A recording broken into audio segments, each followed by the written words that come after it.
মই বৰ্তমান উপস্থিত আছো নলবাৰী জিলাত আৰু এই নলবাৰী জিলাৰ এখন খেতি পথাৰত মই এতিয়া উপস্থিত আছো।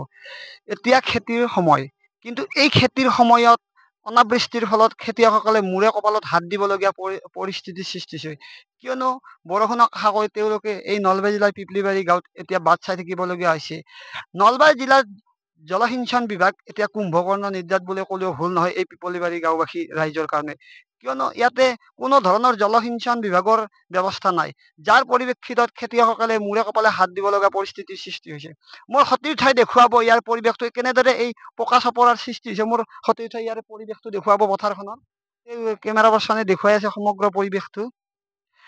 নামত জলসিঞ্চন বিভাগ আছে যদিও ইয়াত কিন্তু কোনো ধৰণৰ চৰকাৰৰ এই বিয়াগম বিভাগটোৰ পৰা খেতিয়কসকলে সুফল পোৱা পৰিলক্ষিত হোৱা নাই।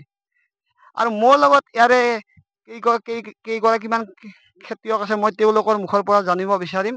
পথাৰত আমাৰ মাটিবিলাক গোটেই চব নষ্ট হৈ গ'ল সৰে, গতিকে এতিয়া মানুহবিলাকে বহি আশা কৰি বহি আছে। এতিয়া জলসিঞ্চন পানী নাহি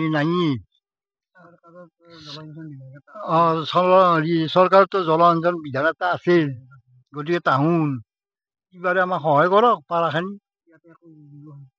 আকৌ বনাই একদম আমাৰ পোৱাই নাই, আকৌ কোনেও বনাই, এটা মিচিঙো বনাই এয়া নাই। বৰষুণৰ কাৰণে আমি আশা কৰি থাকিলো, এতিয়া মাটি পানী নাই, পকা চাপৰা হৈ গৈছে। এতিয়া সকলোৱে খেতিয়ক বহি গৈছে। চৰকাৰে কিবা এটা ব্যৱস্থা আমাক কৰি দিয়ক, সহযোগ কৰি পেলাই মিচিং চিচিং বহি দিয়ক, আৰু উপায় নাই তাত বাহিৰে। নিয়মিত পানীখিনি আমাৰ লাগে, দৰকাৰ পিপলিবাৰী গাঁৱৰ।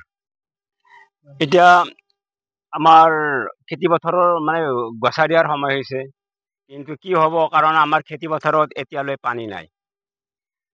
আমাৰ নলবাৰী জিলাৰ প্ৰায়বোৰ অঞ্চলতে, মই ক'ব গৈছো যে প্ৰায়বোৰ অঞ্চলতে আমাৰ খেতিয়কসকলে মানে ৰৈ আছে। কিয়? কাৰণ মানে বৰষুণ ব্যৱস্থা নাই, বৰষুণ অহা নাই, আজি 1 মাহ ধৰি বৰষুণ নাই।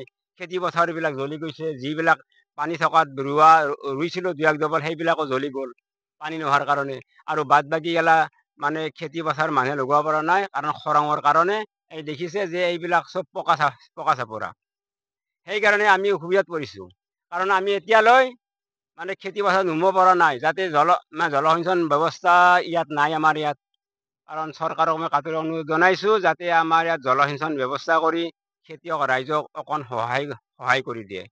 নহ'লে এইবেলি তাৰমানে খেতিয়কসকলে তাৰমানে বিপাঙত পৰিছে, কাৰণ এতিয়ালৈ তাৰমানে গছা দিব পৰা নাই। আহাৰ মাহ যায়, এতিয়া শাওন পৰে, শাওনৰ এতিয়া তাৰমানে মানে কোনো আমাৰ নলবাৰী জিলাত পিপলিবাৰী গাঁৱত মানে এনেকুৱা অৱস্থা হৈছে। সেইকাৰণে মই চৰকাৰক কাটৰ অনুৰোধ জনাইছো, যাতে ইয়াত জলসিঞ্চন ব্যৱস্থা কৰি খেতিয়কসকলক সহায় কৰে যেন।